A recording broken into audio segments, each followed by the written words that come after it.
환갑이 넘은 나이, 사람들은 제2의 인생을 이야기하더군요. 하지만 저 김미경에게 인생이 막은 그저 허황된 소리에 불과했어요. 낡은 다방에서 믹스커피를 타며 젊은 날에 찬란했던 꿈을 뒤로한 채 그저 하루하루를 버텨내던 제게 삶은 잿빛에 가까웠으니까요. 그러던 어느 날 잊고 살았던 뜨거운 심장이 다시금 뛰기 시작했습니다. 그이는 제 삶의 불꽃처럼 뛰어들어 모든 것을 뒤흔들어 놓았죠. 세상의 따가운 시선도, 가족의 반대도, 그 어떤 것도 막을 수 없었던 우리들의 마지막 사랑 이야기. 지금부터 제가 직접 들려드릴게요. 제 이름은 김미경. 사람들은 저를 김마담이라고 불렀습니다. 20살 꽃다운 나이에 다방에 발을 들여놓은 후 이곳에서 제 인생의 대부분을 보냈죠.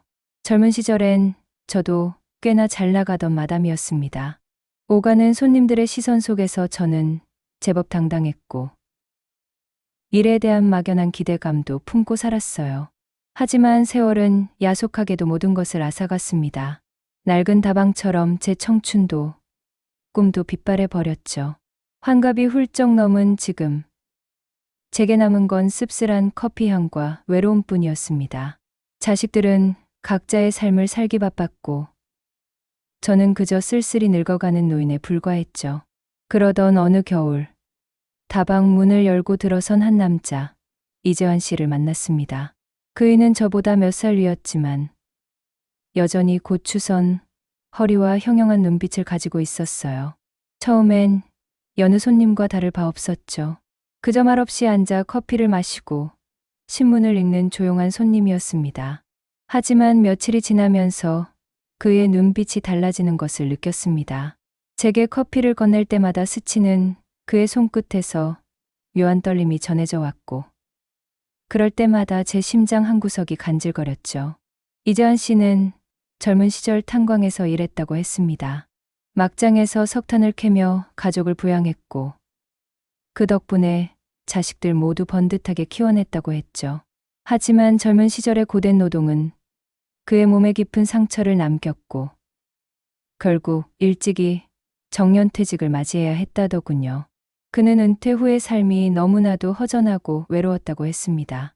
공허한 시간을 채우기 위해 이곳저곳을 떠돌다 우연히 제 다방에 들르게 된 것이었죠. 그의 눈빛에는 저와 같은 외로움이 깃들어 있었습니다. 어쩌면 그래서 더 끌렸는지도 모르겠습니다. 하루는 이재환 씨가 제게 조심스럽게 물었습니다. 김마담, 혹시 저녁에 시간 괜찮으십니까? 같이 따뜻한 국밥이라도 한 그릇 하면 어떨까 해서요. 심장이 쿵 하고 떨어지는 듯 했습니다. 이런 설렘은 정말이지 너무 오랜만이라서 낯설기까지 했죠. 저는 애써 태연한 척 대답했습니다. 제가 뭐 바쁠 게 있나요? 그러시죠, 이 선생. 그날 저녁 우리는 다방 근처 허름한 국밥집에서 마주 앉았습니다. 뜨끈한 국밥 한 그릇에 소주잔을 기울이며 우리는 서로의 인생 이야기를 풀어놓기 시작했죠. 젊은 시절의 이야기, 힘들었던 순간들, 그리고 각자의 가슴 속에 묻어두었던 외로움까지. 밤늦도록 이어진 대화 속에서 우리는 서로에게 깊이 공감하고 위로받았습니다. 그는 제게 잊고 지냈던 여자라는 존재를 다시금 깨닫게 해주었습니다. 투박하지만 따뜻한 그의 말 한마디, 한마디가 메마른 제 가슴에 촉촉한 단비처럼 스며들었죠. 그날 이후 우리는 매일 밤 만났습니다. 다방 문을 닫고 나면 이재환 씨는 어김없이 다방 앞으로 찾아와 저를 기다렸죠. 우리는 손을 잡고 동네 어귀를 거닐기도 하고 때로는 작은 주점에서 막걸리 잔을 기울이며 밤늦도록 이야기를 나누곤 했습니다. 저는 그의 투박한 손을 잡는 것이 좋았습니다. 그 거친 손이 저를 감싸 안을 때마다 저는 마치 세상을 다 얻은 듯한 기분이 들었죠.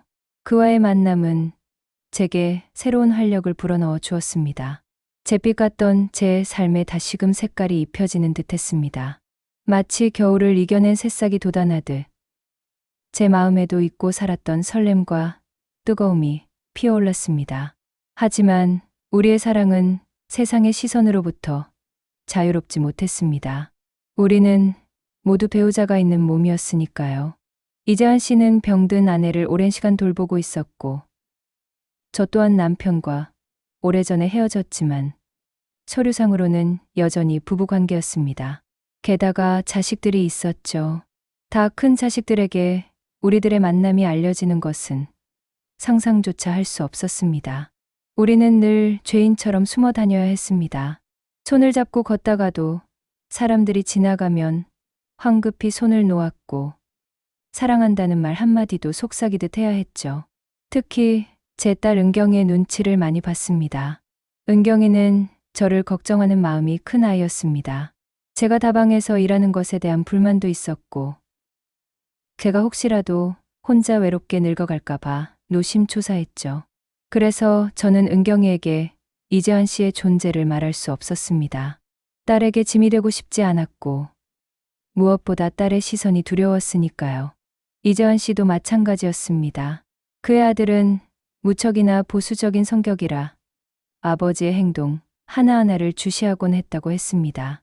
우리는 서로에게 위로가 되면서도 동시에 서로에게 짐이 되는 듯한 복잡한 감정에 시달렸습니다. 그래도 우리는 서로를 놓을 수 없었습니다. 그이가 제게 속삭였습니다. 미경 씨, 저는 당신이 없으면 하루도 살 수 없을 것 같아요. 이렇게 늦은 나이에 찾아온 사랑이라서 더 소중합니다. 그의 고백에 제 눈에서는 뜨거운 눈물이 흘러내렸습니다. 저 또한 마찬가지였습니다. 그이는 제게 다시금 삶의 의미를 선물해 주었으니까요. 어느 날 밤, 우리는 유난히 술을 많이 마셨습니다. 평소에는 서로의 처지를 생각하며 자제했지만, 그날따라 우리의 외로움과 갈증이 너무나도 깊었죠. 이재환 씨가 제 손을 잡으며 말했습니다. 미경 씨, 저는 오늘 밤 당신과 함께 있고 싶습니다. 그의 눈빛은 흔들림 없이 저를 응시하고 있었습니다. 제 심장이 미친 듯이 뛰기 시작했습니다. 나이든 몸에서 잊고 살았던 뜨거운 욕망이 꿈틀거리는 것을 느꼈죠. 우리는 서로의 눈빛 속에서 같은 갈증을 읽었습니다. 그날 밤, 우리는 모텔로 향했습니다. 낡은 모텔방 안에서 우리는 서로의 옷을 벗겨주었습니다. 세월의 흔적이 고스란히 남은 몸이었지만 서로를 향한 갈망만큼은 젊은 날 못지않게 뜨거웠습니다. 우리는 서로의 체온을 느끼며 밤새도록 사랑을 나누었습니다. 그날 밤, 저는 비로소 나라는 존재를 온전히 느낄 수 있었습니다. 단순히 김마담이 아닌 한 여자로서의 저를 말이죠. 그와의 뜨거운 하룻밤은 제게 잊지 못할 강렬한 기억으로 남았습니다. 하지만 행복은 오래가지 않았습니다. 우리의 관계는 결국 이재환 씨의 아들에게 발각되고 말았죠. 그는 이재환 씨가 저와 만나는 것을 알고 격렬하게 분노했습니다. 아버지, 지금 나이 생각 안 하세요? 병든 엄마는 누가 돌보고 우리 집안 망신 다 시킬 일 있으세요? 아들의 거친 말에 이재환 씨는 아무 말도 할 수 없었습니다. 아들은 다방으로 찾아와 제게도 폭언을 퍼부었죠. 아줌마도 마찬가지예요. 나이값 좀 하세요. 우리 아버지를 이렇게 망쳐놓고 행복할 수 있을 것 같아요? 그의 아들은 제가 그들의 가정을 파괴하는 존재로 여겼습니다. 주변 사람들의 수군거림도 심해졌습니다. 김마담이 늙어서 주책이다. 저 나이에 바람이 났다 등 온갖 비난이 제 귀에 들려왔죠. 저는 견딜 수 없이 비참하고 초라해졌습니다. 이재환 씨도 저와 비슷한 심정이었습니다. 그는 아들에게 고개를 숙여야 했고 매일 밤 깊은 한숨을 내쉬었죠. 우리는 갈림길에 섰습니다. 이대로 서로를 포기할 것인가? 아니면 세상의 모든 비난을 감수하고서라도 함께 할 것인가? 걷잡을 수 없는 갈등 속에서 우리는 매일 밤을 눈물로 지새웠습니다. 이재환 씨는 제게 미안하다는 말을 반복했습니다. 미경 씨, 내가 당신에게 너무 큰 짐을 지워준 것 같소. 이대로는 안 될 것 같아. 그의 말에 저는 가슴이 찢어지는 듯 했습니다. 우리에게는 서로를 지켜줄 힘이 부족했습니다. 세상의 거센 파도 앞에서 우리는 너무나도 나약한 존재였습니다. 결국 이재환 씨가 저를 찾아와 이별을 고했습니다. 그는 비에 젖은 채 다방문을 열고 들어섰죠. 그의 얼굴은 너무나도 지쳐 보였습니다. 미경 씨, 우리 이제 그만합시다. 더 이상 당신을 힘들게 할 순 없어. 내 아들도 당신 딸 은경이도 너무 힘들어해. 우리 때문에 더 이상 주변 사람들이 고통받는 걸 볼 수 없어. 그의 목소리는 빗물처럼 떨렸습니다. 제 심장이 산산조각 나는 것 같았습니다. 이 선생, 이게 무슨 말이에요? 우리가 이렇게 헤어지면 난 어떻게 살아요? 당신 없이는 안 돼요. 저는 그의 손을 붙잡고 매달렸습니다. 하지만 그는 단호했습니다. 미경 씨, 나도 당신을 놓치기 싫소. 하지만 우리가 계속 만나면 더 큰 불행이 찾아올 뿐이야. 나는 당신의 인생에 더 이상 상처를 주고 싶지 않아. 그의 눈에서도 뜨거운 눈물이 흘러내렸습니다. 저는 그를 잡을 수 없었습니다. 그의 깊은 눈 속에서 저는 자신과 주변 사람들을 향한 그의 사랑과 책임감을 읽었습니다. 그는 자신 때문에 제가 더 깊은 수렁에 빠지는 것을 원치 않았던 거죠. 우리는 서로를 끌어안고 한참을 울었습니다. 뜨거운 눈물이 서로의 얼굴을 적셨고 그 눈물 속에는 우리의 아픔과 후회, 그리고 어찌할 수 없는 현실에 대한 절망감이 뒤섞여 있었습니다. 부디 행복하게 사시오. 미경 씨. 그이는 마지막 말을 남기고 뒤돌아섰습니다. 그의 뒷모습은 비에 젖어 점점 멀어졌고 제 눈에서는 하염없이 눈물이 쏟아져 내렸습니다. 세상이 무너지는 듯한 충격이었습니다. 저는 그 자리에 주저앉아 통곡했습니다. 다방 안은 빗소리와 제 울음소리만이 가득했습니다. 우리의 사랑은 결국 이렇게 끝이 나는구나. 금지된 사랑의 끝은 이토록 잔인하고 쓰디쓴 것이었구나. 며칠 밤낮을 울고 불며 보냈습니다. 아무것도 할 수 없었고 아무것도 먹을 수 없었죠. 그저 멍하니 앉아 이재환 씨와의 추억을 곱씹었습니다. 그의 따뜻한 눈빛, 투박하지만 정성스러웠던 그의 손길, 그리고 우리들의 뜨거웠던 하룻밤까지 모든 것이 주마등처럼 스쳐 지나갔습니다. 저는 다시금 외로운 뒷마당으로 돌아와 버렸습니다. 아니, 예전보다 더 깊은 외로움 속에 갇혀버렸죠. 한번 맛본 달콤한 행복이 사라지니 이전의 외로움은 더욱 사무치게 다가왔습니다. 그러던 어느 날, 딸 은경이가 다방으로 찾아왔습니다. 엄마, 괜찮아? 요 며칠 아프다는 소식 듣고 너무 걱정돼서 왔어. 은경이의 얼굴에는 걱정이 가득했습니다. 저는 애써 미소를 지어 보였지만 제 눈은 여전히 퉁퉁 부어 있었죠.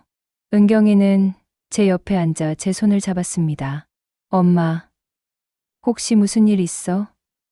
아프면 아프다고 솔직하게 말해줘. 나한테는 엄마가 제일 소중하잖아. 은경이의 따뜻한 말에 저는 왈칵 눈물을 쏟아냈습니다. 그리고 저는 은경이에게 이재환 씨와의 이야기를 조심스럽게 꺼내놓았습니다. 처음에는 망설였습니다. 딸이 저를 비난할까봐, 실망할까봐 두려웠죠. 하지만 은경이는 제 이야기를 묵묵히 들어주었습니다. 그리고 제 말을 다 듣고 나자 은경이는 제 손을 꼭 잡으며 말했습니다. 엄마, 많이 힘들었구나. 나한테 진작 이야기하지 그랬어. 엄마도 한 여자인데 외롭고 힘들 때 기댈 곳이 필요했을 텐데. 은경이의 따뜻한 위로에 저는 또다시 눈물을 쏟아냈습니다. 딸의 품에 안겨 한참을 울었습니다. 비록 이재환 씨와의 사랑은 끝나버렸지만 저는 딸의 따뜻한 품에서 새로운 위로를 받았습니다. 그리고 깨달았습니다. 진정한 행복은 비단 연인과의 사랑에만 있는 것이 아니라는 것을요. 가족의 따뜻한 보살핌 속에서도 저는 충분히 행복할 수 있다는 것을 말입니다. 이재환 씨와 헤어진 지 어느덧 몇 달이 흘렀습니다. 여전히 그의 빈자리는 크게 느껴지지만 저는 조금씩 삶의 활력을 되찾아가고 있습니다. 딸 은경이는 이전보다 더 자주 다방에 들러 저를 살피고 함께 영화를 보거나 맛있는 음식을 먹으러 가기도 합니다. 잊고 살았던 모녀간의 정이 다시금 깊어지는 것을 느낍니다. 다방을 찾아오는 손님들과도 더 살갑게 이야기를 나누고 때로는 그들의 이야기를 들어주며 함께 웃고 울기도 합니다. 저는 이제 더 이상 잿빛 인생을 살지 않습니다. 비록 이재환 씨와의 사랑은 아픈 기억으로 남았지만 그를 통해 저는 다시금 사랑이라는 감정을 깨달았고 삶의 소중함을 다시 한번 느꼈습니다. 그리고 무엇보다 딸 은경이와의 관계를 회복하며 가족의 따뜻함을 다시금 느낄 수 있게 되었죠. 제 다방에는 여전히 낡은 간판이 걸려 있습니다. 믹스커피의 달콤, 쌉쌀한 향도 여전하죠.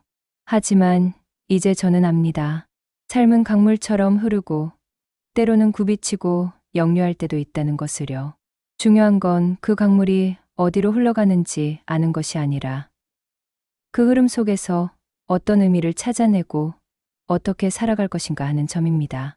저는 이제 새로운 인생 2막을 준비하고 있습니다. 다방 문을 닫고 작은 책방을 열어볼까 하는 생각도 합니다.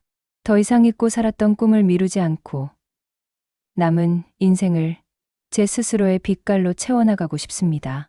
여러분은 어떠신가요? 인생의 황혼기에 접어든 지금 여러분은 어떤 새로운 도전을 꿈꾸고 계신가요? 혹시 가슴속 깊이 묻어두었던 꿈이나 사랑이 있으신가요?